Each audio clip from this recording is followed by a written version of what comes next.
আপনারা জেনেছেন কিছুক্ষণ পূর্বে কিছু সন্ত্রাসী বাহিনী দ্বারা আমাদের জামাত ইসলামের কর্মী জোয়াড়ি সৈয়দ নূর ইউনিটের সভাপতি শফিক ভাইকে এখানে হামলা করা হয়েছে। আমরা এই জোয়াড়ি বাজার একটি ঐতিহ্যবাহী এবং খুব সুন্দর সুষ্ঠুভাবে এখানে রাজনৈতিক কর্মকাণ্ড পরিচালিত হচ্ছে, কিন্তু কিছু সন্ত্রাসীরা তারা কাপুরুষোচিতভাবে আমাদের ভাইদের উপরে হামলা করছে।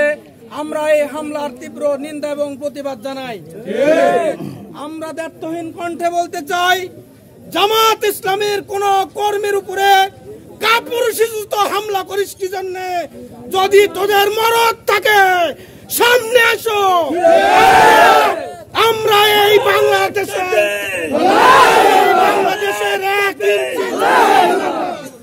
আমরা বিগত 17টি বছর নির্যাতিত হয়েছিলাম, আমরা দমে যাইনি। আমরা কিন্তু হিজড়ার দল নয়। এই বাংলাদেশের 18 কোটি মানুষের কাছে জামাত ইসলামী পরীক্ষিত শক্তি। অতএব জামাত ইসলামীর সাথে যদি লড়তে হয় তোমরা সামনে আসো, লড়ার জন্য প্রস্তুত আছি।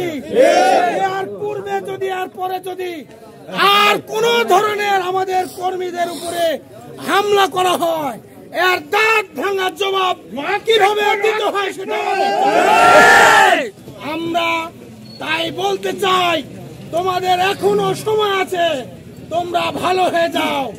আর যদি ভালো না হয় তোমাদের কিভাবে শিক্ষা দিতে হয় সেটা আমাদের জানা আছে।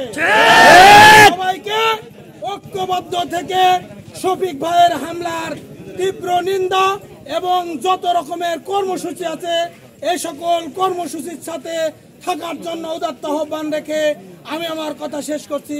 আসসালামু আলাইকুম রহমতুল্লাহ।